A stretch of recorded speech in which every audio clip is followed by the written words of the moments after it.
Bonjour, j'espère que vous allez bien.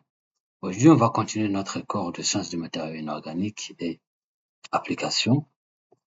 So cool, à la fin de cette vidéo, l'étudiant doit être capable de différencier les cations, les défauts stéchiométriques et les défauts non stéchiométriques. Il doit aussi être capable de créer une formule chimique contenant les défauts, selon les défauts formels.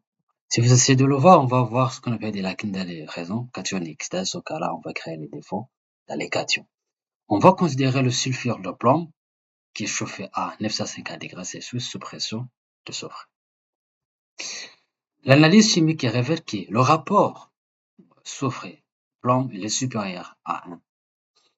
Et la masse, bien sûr que oui, volumique qui va diminuer. Le cristal devient semi-conducteur de type P. C'est-à-dire qu'il y a des électrons qui vont être piégés dans l'horizon.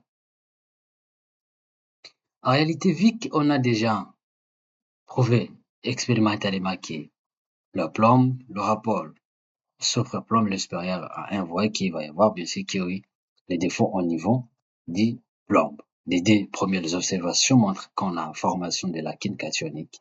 Le mécanisme est semblable à celui qu'on a vu pour le chlorure de sodium. Le plomb, il va quitter sa position d'abord pour créer une lacune contenant deux charges qui restent piégées dedans.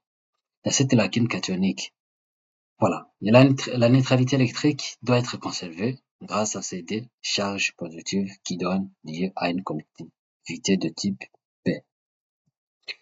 Voyons alors la structure de notre matériau sulfure de plomb. Vous voyez qu'un atome de plomb va sortir des raisons pour rencontrer ce gaz de pression de soufre qui est sur la surface du matériau.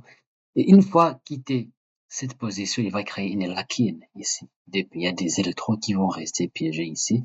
Et le PD+, et le PBD+, va rencontrer avec le S2- pour former le sulfure de plomb. Voilà ce qui reste à l'intérieur du matériau. Le composé est donc non stéchiométrique. La lacune cationique va être créée. On va écrire notre formule comme ça. C'est le plomb 1 moins l'égal à la stéchiométrie fois la lacune qui est formée dans les cations fois le soufre, l'anion. De certains composés comme les oxydes et les sulfures, on va voir quand même des éléments de transition. Lorsqu'il y a des éléments de transition, alors, les charges ne vont pas être piégées dans les lacunes, mais ils vont être distribués sur les atomes métalliques qui changent de degré d'oxydation. C'est-à-dire, lorsqu'on a, bien sûr, qu'il y a eu des méthodes de transition qui peuvent changer de degré d'oxydation, donc, il va y avoir changement au niveau de l'écriture de la formule chimique. On va prendre le cas de l'oxyde de nickel. Vous savez que le nickel, c'est un métal de transition qui peut avoir des grades d'oxydation 3+, ou bien des plus. Voilà, alors, le nickel, il va sortir de, de sa position en créant une lacune et des électrons qui vont rester piégés ici. Ces électrons, ils vont être distribués donc sur les autres cations métalliques les plus proches de ces deux pièges. Voilà. On a le NiD+, c'est-à-dire le nickel D+, et le nickel D+, qui est ici. Ces électrons qui sont là vont être distribués au niveau de ces deux nickels. Voilà alors ce qui va être obtenu à la fin. Voilà la lacune qui a été créée. Les deux électrons ont été distribués ici. C'est un composé non stéchiométrique par rapport aux lacunes cationiques parce que c'est-à-dire que lorsqu'on fait le rapport de concentration oxygène sur concentration nickel, on va trouver que le rapport il est supérieur à 1 et voilà, vu que le nickel est un métal de transition, la lacune créée qui contenait des électrons piégés ici, ces électrons vont être attribués les deux nickels qui sont très proches de cette lacune. La formule chimique de ce composé non stéchiométrique, donc il va être semi-conducteur de type P, voilà, cette formule, il est là, c'est Ni, 1 moins l'écart à la stéchiométrie fois la lacune créée au niveau des cations fois l'oxygène. Donc, cette formule peut être donnée de manière explicite par ça. Vu qu'on a déjà vu que les deux électrons ont été distribués au niveau du nickel. Voilà. Le Ni3 qui a été obtenu après la répartition des électrons piégés dans la lacune, voilà, on va écrire Ni3 plus A, Ni2 plus B fois la lacune fois l'oxygène. Donc, il faut respecter la conservation. Cette fois-ci, on va prendre A plus IB, ok,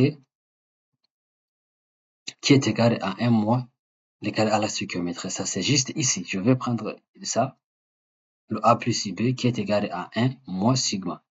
Je vais aussi essayer la neutralité. Cette fois-ci, je vais voir le 3 fois le A fois 3, la charge, plus IB fois la charge, il est égal aux électrons dissous de l'oxygène, moins 2. C'est-à-dire le degré d'excitation, moins 2. Dans ce cas-là, je vais avoir le système d'équation de A plus B égale 1 moins égal à la symétrie, 3A plus DB égale A2.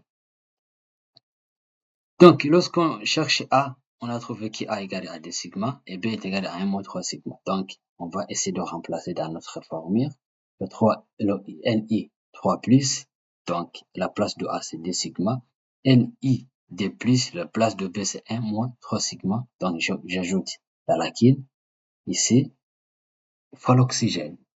En réalité, j'espère vraiment que vous avez bien compris comment on peut écrire la formule chimique qui contient des défauts. Il suffit d'abord de savoir le quel type de stoichiométrie de défauts qui a été créé. Là où il faut, donc les défauts, ils sont, est-ce qu'au niveau cationique ou bien au niveau anionique? Dans ce cas-là, il faut écrire la formule et puis il faut respecter la conservation de la charge et la neutralité électrique et à la fin, il faut faire des calculs en faisant l'égalité entre la formule sans avoir la répartition des électrons au niveau des cations, des cations, des métaux de transition et après. Et vous voyez qu'on a fini par trouver cette formule chimique, la vraie formule chimique. Et vous, si vous essayez de comparer cette formule, vous savez très bien qu'au départ, on avait le composé de l'oxyde de nickel. Et voilà alors la vraie formule. Merci énormément, j'espère que vous avez bien compris. Et on se reverra à la prochaine dans la prochaine vidéo de notre cours. Bon courage et bonne chance à tout le monde.